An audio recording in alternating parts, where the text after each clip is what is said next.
അപ്പോൾ Snapseed app ഉപയോഗിച്ച് നമുക്ക് എങ്ങനെയാണ് ഒരു ബാക്ക്ഗ്രൗണ്ട് ചേഞ്ച് ചെയ്യണമെന്ന് നോക്കാം.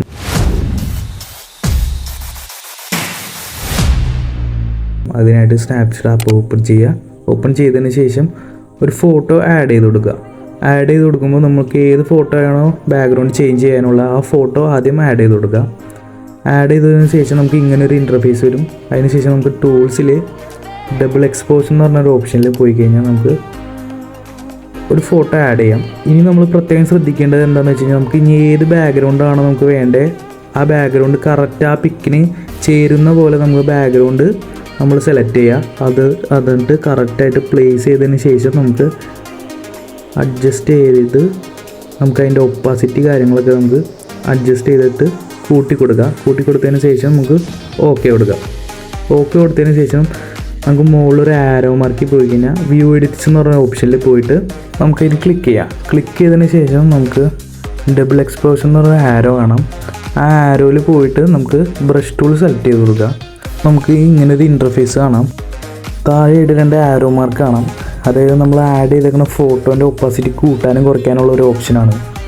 ഇനി നമ്മൾ പ്രത്യേകം ശ്രദ്ധിക്കേണ്ട കാര്യം എന്ന് വെച്ച് കഴിഞ്ഞാൽ നമ്മൾ ഈ ഇറേസൊക്കെ ചെയ്യുന്ന പോലെ നമുക്ക് വിരലിലുള്ള ബാക്ക്ഗ്രൗണ്ട് കറക്റ്റായിട്ട് നമുക്ക് മാർക്ക് ചെയ്തെടുക്കുക. അതായത് നിങ്ങൾക്ക് ഏറ്റവും എളുപ്പത്തിന് ഒരു മൂല ഏതെങ്കിലും ഫോട്ടോൻ്റെ ഒരു മൂല നോക്കിയെടുത്തിട്ട് നമുക്ക് കറക്റ്റായിട്ട് ഡ്രാഗ് ചെയ്ത് കൊടുക്കുക. ഡ്രാഗ് ചെയ്യുമ്പോൾ ശ്രദ്ധിക്കേണ്ട കാര്യം എന്ന് വെച്ച് കഴിഞ്ഞാൽ നമ്മൾ ഫോട്ടോസിലേക്ക് നമ്മൾ ഡ്രാഗ് ചെയ്യുമ്പോൾ ഒരുപാട് പോയി കഴിഞ്ഞാൽ നമുക്ക് ആ ഫോട്ടോസ് കറക്റ്റായിട്ട് കിട്ടില്ല. അതുകൊണ്ട് കറക്റ്റായിട്ട് ഡ്രാഗ് ചെയ്ത് കൊടുക്കുക. കറക്റ്റായിട്ട് ഡ്രാഗ് ചെയ്ത് ഇതുപോലെ അഡ്ജസ്റ്റ് ചെയ്ത് കറക്റ്റായിട്ട് ഡ്രാഗ് ചെയ്ത് നമുക്ക് കഴിയുമ്പോൾ നമുക്ക് നമ്മൾ ആഡ് ചെയ്തേക്കണ ഫോട്ടോ ഉണ്ടല്ലോ, ബാക്ക്ഗ്രൗണ്ടായിട്ട് ആഡ് ചെയ്തേക്കണ ഫോട്ടോ നമുക്കവിടെ കറക്റ്റായിട്ട് തെളിഞ്ഞ് വരും.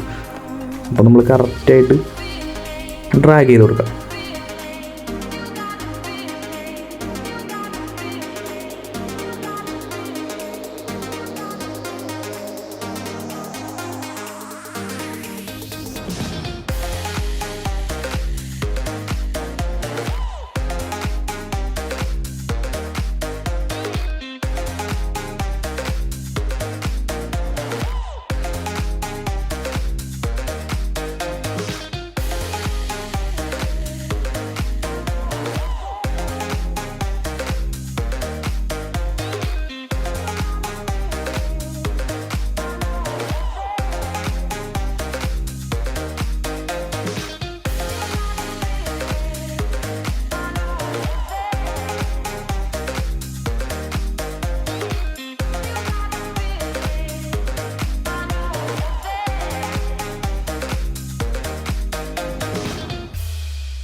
നമ്മൾ ഏകദേശം ഫിനിഷ് ആയിട്ടുണ്ട്. നമ്മൾ ഡ്രാഗ് ചെയ്ത് ഇനി നമ്മൾ ചെയ്യേണ്ടത് നമുക്ക് ടാപ്പ് ചെയ്ത് കഴിയുമ്പോൾ മുമ്പത്തെ ബാക്ക്ഗ്രൗണ്ടും ഇപ്പോഴത്തെ ബാക്ക്ഗ്രൗണ്ടും തമ്മിലുള്ള വ്യത്യാസം നമുക്കിവിടെ കാണാം.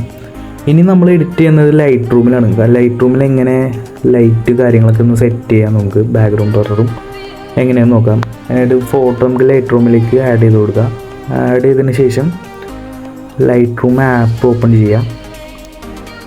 ലൈറ്റ് റൂം ആപ്പ് ഓപ്പൺ ചെയ്തിട്ട് നമുക്ക് മുകളിൽ കാണാം നമ്മൾ ഇമ്പോർട്ട് ചെയ്ത ഫോട്ടോ നമുക്ക് മുകളിൽ വന്നിട്ടുണ്ട്. എടുത്തിട്ട് നമുക്കിനി എങ്ങനെയാണ് ബാക്ക്ഗ്രൗണ്ട് ബ്ലർ ചെയ്യണമെന്ന് നമുക്ക് ഇപ്പോൾ ആഡ് ചെയ്തിരിക്കുന്ന ബാക്ക്ഗ്രൗണ്ട് എങ്ങനെ കുറച്ച് ബ്ലർ ചെയ്യണമെന്ന് നോക്കാം. അതിനായിട്ട് എഡിറ്റിൽ ബ്ലർ എന്ന് പറഞ്ഞ ഓപ്ഷൻ ഉണ്ട്. അത് ക്ലിക്ക് ചെയ്തിട്ട് നിങ്ങൾക്ക് താഴെ കാണാം പല വിധത്തിലുള്ള ഷേപ്സ് കാര്യങ്ങളൊക്കെ കാണാം. അതിനായിട്ട് നിങ്ങൾക്ക് ഇഷ്ടമുള്ള ഷേപ്പ് ആഡ് ചെയ്തിട്ട് നിങ്ങൾക്ക് എന്തോരം ഒപ്പാസിറ്റിയാണ്, അതായത് ബ്ലർ എന്തോരമാണ് വേണ്ടത് നിങ്ങൾ ആഡ് ചെയ്ത് കൊടുക്കുക. ഇതിപ്പോൾ ഞാൻ എൻ്റെ ഒരു ഇഷ്ടത്തിനാണ് ബാക്ക്ഗ്രൗണ്ട് ബ്ലർ ചെയ്യുന്നത്. നിങ്ങൾക്ക് ഇഷ്ടമുള്ള രീതിയിൽ എന്തോരം ബാക്ക്ഗ്രൗണ്ട് ബ്ലർ വേണം അതിനനുസരിച്ച് നിങ്ങൾക്ക് അവിടെ അഡ്ജസ്റ്റ് ചെയ്ത് കൊടുക്കാവുന്നതാണ്.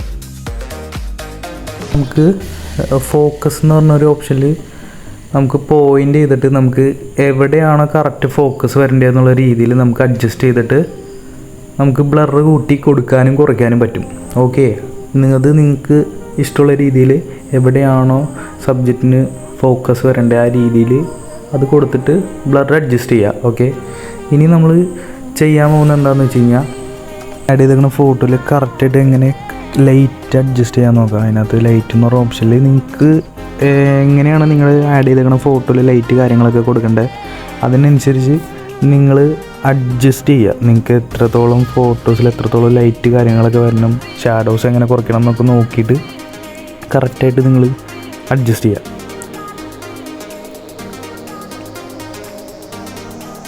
ഓക്കെ, അപ്പോൾ ഞാൻ എൻ്റെ ഒരു രീതിയിൽ കറക്റ്റായിട്ട് അഡ്ജസ്റ്റ് ചെയ്തിട്ടുണ്ട്. നിങ്ങളുടെ ഇഷ്ടത്തിന് നിങ്ങൾക്ക് ഫോട്ടോസ് ലൈറ്റ് കാര്യങ്ങളൊക്കെ അവിടെ യൂസ് ചെയ്യാവുന്നതാണ്.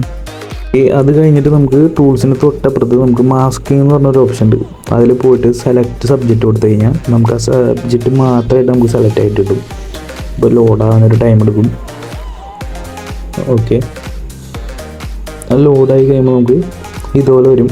ഇതുപോലെ വന്നു കഴിഞ്ഞാൽ നമ്മൾ ഈ സെലക്ട് ആയിക്കണേ റെഡ് മാത്രം ആയിട്ട് നിൽക്കുന്ന ഭാഗത്ത് നമുക്ക് ലൈറ്റ് കാര്യങ്ങളൊക്കെ അഡ്ജസ്റ്റ് ചെയ്യാം. അതുപോലെ കളറ് ഇപ്പം ഞാൻ സാച്ചുറേഷൻ ഒന്ന് കൂട്ടി കൊടുക്കുകയാണ്. നിങ്ങൾക്ക് ഇഷ്ടത്തിനനുസരിച്ച് സാച്ചുറേഷനും ടിൻറ്റും ടെമ്പറേച്ചർ പോലത്തെ ഇതൊക്കെ നമുക്ക് ഫോട്ടോസിൻ്റെ ബാക്ക്ഗ്രൗണ്ടിനനുസരിച്ച് നമുക്ക് അഡ്ജസ്റ്റ് ചെയ്ത് കൊടുക്കാവുന്നതാണ്. ഓക്കെ, ഞാനിവിടെ കറക്റ്റായിട്ട് അഡ്ജസ്റ്റ് ചെയ്തിട്ട് കറക്റ്റ് ബാക്ക്ഗ്രൗണ്ടിൽ ചെയ്യുന്ന പോലെ അഡ്ജസ്റ്റ് ചെയ്ത് കൊടുത്തിട്ട് കൊടുക്കുന്നുണ്ട്.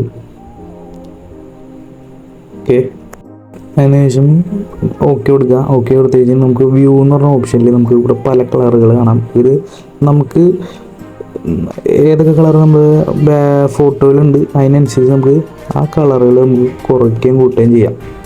അപ്പോൾ നിങ്ങൾ യൂസ് ചെയ്യുന്ന ഫോട്ടോയിൽ ഏതൊക്കെ കളറാണ് നിങ്ങൾക്ക് കുറയ്ക്കേണ്ടത്, അതുപോലെ തന്നെ അതിൻ്റെ ലൂമിനൻസ് സാച്ചുറേഷൻ അഡ്ജസ്റ്റ് ചെയ്യാൻ പറ്റും. നമുക്ക് അതിൽ കുറച്ച് ഫോട്ടോസിന് ചേരുന്ന പോലെ നമുക്ക് അഡ്ജസ്റ്റ് ചെയ്ത് കൊടുക്കാം ഓരോ കളറ്. അതിനുശേഷം കളറൊക്കെ അഡ്ജസ്റ്റ് ചെയ്തതിന് ശേഷം നമുക്ക് ഡൺ കൊടുക്കാം. അത് കഴിഞ്ഞിട്ട് നമുക്ക് കളേഴ്സിൽ ഗ്രേഡിംഗ് എന്ന് പറഞ്ഞ ഓപ്ഷനിൽ ഷാഡോ എന്ന് പറഞ്ഞ ഒരു ഓപ്ഷൻ ഉണ്ട്. ഇത് നമുക്ക് നിങ്ങൾക്ക് ഇഷ്ടമുള്ള രീതിയിൽ നമുക്ക് കളറ് അതിനകത്ത് ആഡ് ചെയ്ത് കൊടുക്കാം. നമുക്ക് കുറയ്ക്കാൻ കൂട്ടാനൊക്കെ ചെയ്യാം. നമുക്ക് ഞാൻ സെലക്ട് ചെയ്ത് പിന്നെ അതുപോലെ തന്നെ മിഡ് ടോൺസ് അതുപോലെ നമുക്ക് അഡ്ജസ്റ്റ് ചെയ്യാം. നിങ്ങൾക്ക് നിങ്ങളുടെ ഫോട്ടോയിൽ ചേരുന്ന പോലെ നിങ്ങൾക്ക് കളറുകൾ ആഡ് ചെയ്ത് കൊടുക്കാവുന്നതാണ്. പിന്നെ ഹൈലൈറ്റ് നമുക്ക് അഡ്ജസ്റ്റ് ചെയ്യാം. ഓക്കെ, അത് കഴിഞ്ഞ് ഓക്കെ കൊടുത്തതിന് ശേഷം നമുക്ക് ടാപ്പ് ചെയ്ത് കഴിയുമ്പോൾ മുമ്പ് ചെയ്തപ്പോഴത്തേനുള്ള വ്യത്യാസം കൂടെ കാണാം. പിന്നെ വിട്ടുപോയ കാര്യം എന്ന് പറഞ്ഞാൽ താഴെ ഫ്ലവർ അതൊരുപാട് നമുക്ക് മാച്ച് ആവാത്ത പോലെ ഉണ്ട്. അതുകൊണ്ട് നമുക്ക് ഒന്നുകൂടെ നമുക്ക് ഈ ഫോട്ടോ സ്നാപ്സീഡിൽ ആഡ് ചെയ്തിട്ട് ടൂൾസിൽ ഡബിൾ എക്സ്പോഷറിൽ പോയിട്ട് നമ്മൾ ആഡ് ചെയ്തേക്കണ ആ ബാക്ക്ഗ്രൗണ്ട് ഒന്നുകൂടെ നമുക്ക് ആഡ് ചെയ്ത് കൊടുക്കാനുണ്ട്. ഒന്നുകൂടെ ആഡ് ചെയ്യുക. കറക്റ്റായിട്ട് ആ ഫ്ലവറിൻ്റെ ആ ഭാഗം നോക്കി കറക്റ്റ് പ്ലേസ് ചെയ്ത് കൊടുക്കുക ബാക്ക്ഗ്രൗണ്ട്. എന്നിട്ട് ഓക്കെ കൊടുക്കുക. അതിനുശേഷം വ്യൂ അടിച്ച് പോയിട്ട് നമുക്ക് ഡബിൾ എക്സ്പോഷറിൽ ബ്രഷ് ടൂൾ വഴി നമുക്ക് വീണ്ടും ഡ്രാഗ് ചെയ്ത് കൊടുക്കുക. ഫോട്ടോ കറക്റ്റായിട്ട് ഡ്രാഗ് ചെയ്ത് കൊടുക്കുക. ഓക്കെ, ഡ്രാഗ് ചെയ്ത് കൊടുത്തിട്ട് ഓക്കെ കൊടുക്കുക. ഇനി നമ്മളിപ്പോൾ ഡ്രാഗ് ചെയ്ത ഫോട്ടോ ഒന്നുകൂടി നമുക്ക് ലൈറ്റ് റൂമിൽ ആഡ് ചെയ്യാനുണ്ട്. ലൈറ്റ് റൂമിൽ നമുക്ക് ബ്ലറും പിന്നെ അതുപോലെ തന്നെ വിട്ടുപോയ കാര്യം എന്ന് പറഞ്ഞാൽ നമുക്ക് സബ്ജക്റ്റിന് കുറച്ച് ലൈറ്റും കൂടി കൊടുക്കാനുണ്ട്. ഞാൻ ലൈറ്റ് റൂം ഓപ്പൺ ചെയ്യുക. ലൈറ്റ് റൂമിൽ ആഡ് ചെയ്തിട്ടുണ്ട് ഫോട്ടോ. ലൈറ്റ് റൂം ഓപ്പൺ ചെയ്തിട്ട് നമ്മൾ ഇമ്പോർട്ട് ചെയ്ത ഫോട്ടോ വീണ്ടും എടുക്കുക. വീണ്ടും എടുത്തതിന് ശേഷം നമുക്ക് ബ്ലർ ഒന്ന് അഡ്ജസ്റ്റ് ചെയ്ത് കൊടുക്കാനുണ്ട്. ബ്ലർ ഒന്ന് അഡ്ജസ്റ്റ് ചെയ്ത് കൊടുക്കുക. ഓക്കെ, ബ്ലർ ഒന്ന് അത്യാവശ്യം അഡ്ജസ്റ്റ് ചെയ്ത് കൊടുത്തിട്ടുണ്ട് ഞാൻ. ഇനി നമുക്ക് അതുപോലെ തന്നെ മാസ്കിങ്ങിൽ പോയിട്ട് സെലക്ട് സബ്ജക്റ്റിൽ നമുക്ക് ആ സബ്ജക്റ്റ് സെലക്ട് ചെയ്തിട്ട് കുറച്ച് ലൈറ്റ് കളർ കാര്യങ്ങളൊക്കെ ഒന്ന് അഡ്ജസ്റ്റ് ചെയ്ത് ബാക്ക്ഗ്രൗണ്ടിന് സെറ്റാവുന്ന രീതിയിൽ ഒന്നുകൂടി ഒന്ന് കൂട്ടി കൊടുക്കുക. അപ്പോൾ ഇത്രേ ഉള്ളൂ. നിങ്ങൾ കറക്റ്റായിട്ട് നിങ്ങളുടെ ബാക്ക്ഗ്രൗണ്ട് നോക്കിയിട്ട് കറക്റ്റായിട്ട് ഫോട്ടോസ് കറക്റ്റ് അഡ്ജസ്റ്റ് ചെയ്ത് കൊടുക്കുക. അതുപോലെ തന്നെ എഫക്ട്സിൽ പോയിട്ട് നമുക്ക് വിഗ്നെറ്റ് എന്ന് പറഞ്ഞ ഓപ്ഷൻ ഉണ്ട്. അത് നമുക്കൊന്ന് കൂട്ടിയും കുറച്ച് നിങ്ങൾക്ക് സ്യൂട്ടബിൾ ആവുന്ന രീതിയിൽ കൂട്ടി കുറച്ച് നോക്കുക. ഒരു ബ്ലാക്ക് ഷെയ്ഡ് വരും. എന്നിട്ട് ഫോട്ടോ സേവ് ചെയ്യുക. അപ്പോൾ നമുക്ക് ഇത്രേ ഉള്ളൂ. ഇനി നമുക്ക് ആ ബാക്ക്ഗ്രൗണ്ട് ചേഞ്ച് ചെയ്ത ഫോട്ടോസ് ഒന്ന് നോക്കാം. അപ്പോൾ ഇത്രേ ഉള്ളൂ. സ്നാപ്സീഡ് ഉപയോഗിച്ച് നമുക്ക് മൊബൈലിൽ തന്നെ ബാക്ക്ഗ്രൗണ്ട് ചേഞ്ച് ചെയ്യാവുന്നതാണ്. വീഡിയോസ് ഇഷ്ടമായാൽ തീർച്ചയായും ലൈക്ക് ചെയ്യുക. ഇതുപോലത്തെ ഇൻട്രസ്റ്റിംഗ് വീഡിയോസ് ആൾക്കാർ ചാനലൊന്നും സബ്സ്ക്രൈബ് ചെയ്യുക.